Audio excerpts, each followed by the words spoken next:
எத்தனையோ top heroes ஒரு hit கொடுக்க தடுமாறும் போது தான் நடிச்ச 2 படத்தையுமே பாக்ஸ் ஆபீஸ் ஹிட் ஆக்கியிருக்கிறாரு பிரதீப். இன்னொரு பக்கம் விடாமுயற்சி படத்துடைய வசூல்ல இந்த இடத்துல புரியடிச்சிருச்சாமே அப்படிங்கிற ஆச்சரியத்தை உண்டாக்கியிருக்கு டிராகன் படம். இதன் மூலமா கோலிவுட்டுக்கு தளபதி போயிட்டாரு, ஒரு குட்டி தளபதி வந்துட்டாரமே அப்படிங்கிற பேச்சை உண்டாக்கி இருக்கிறாரு பிரதீப் ரங்கநாதன்.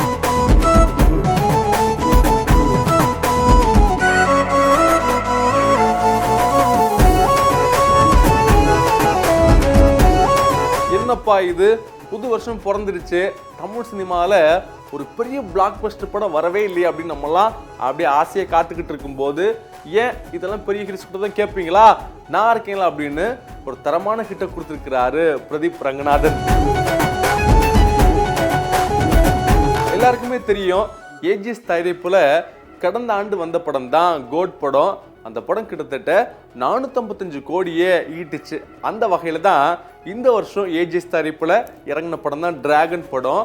அந்த படமும் மிகப்பெரிய பிளாக் பஸ்டர் கிட்ட அடைஞ்சிருக்கு.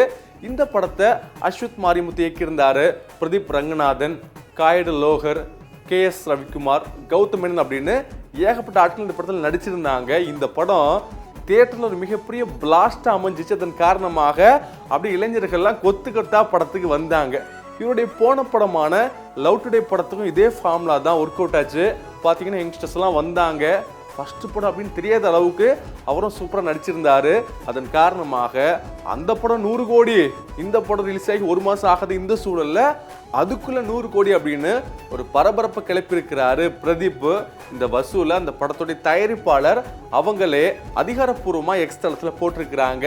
இந்த சூழலை தான் இந்த படத்துடைய வெற்றியை யங்ஸ்டர்ஸ் எல்லாம் கொண்டாடிக்கிட்டு இருக்கிறாங்க. இந்த வெற்றி எங்க போய் நிற்குது அப்படின்னா, கிட்டத்தட்ட விடாமுயற்சியை ஒரு இடத்துல இந்த படம் அடிச்சிருச்சோ அப்படிங்கிற கேள்வியை உண்டாக்கியிருக்கு. அதாவது வட அமெரிக்காவில் மட்டுமே இந்த படம் கிட்டத்தட்ட $95 லட்சம் கடந்து வசூல் பண்ணிக்கிட்டு இருக்கு. இதன் மூலம் அந்த இடத்துல விடாமுயற்சி படத்துடைய வசூலை இந்த படம் அடிச்சிருக்கு அப்படின்னு சொல்லப்படுது.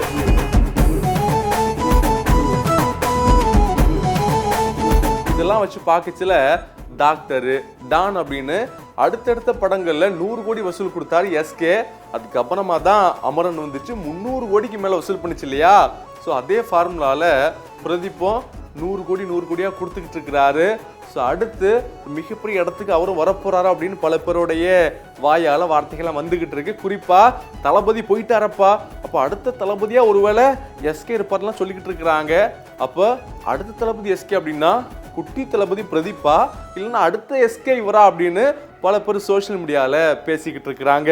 அதை கேட்குறப்ப நமக்கே ரொம்ப ஆச்சரியமாக தான் இருக்குது. என்னப்பா இது, 2 படத்துலேயே அதுக்குள்ளே இப்படி இல்லாமல் சொல்கிறது அப்படின்னு கேட்டால் கூட நீங்கள் வேணா பாருங்க, போன படத்துக்கு கிட்டத்தட்ட ஒரு 17 கோடி சம்பளமாக வாங்கியிருக்கிறாரு. அதாவது டிராகனுக்கு இந்த படம் 100 கோடி அடிச்சிருச்சு இல்லையா, அடுத்த படத்துக்கு எப்படியும் 25 கோடியிலேருந்து 30 கோடி வாங்குவார்.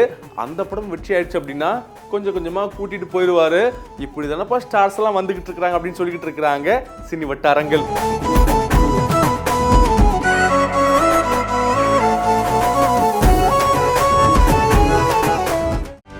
செய்திகளை உடனுக்குடனும் துல்லியமாகவும் தெரிந்து கொள்ள சப்ஸ்கிரைப் பண்ணுங்க.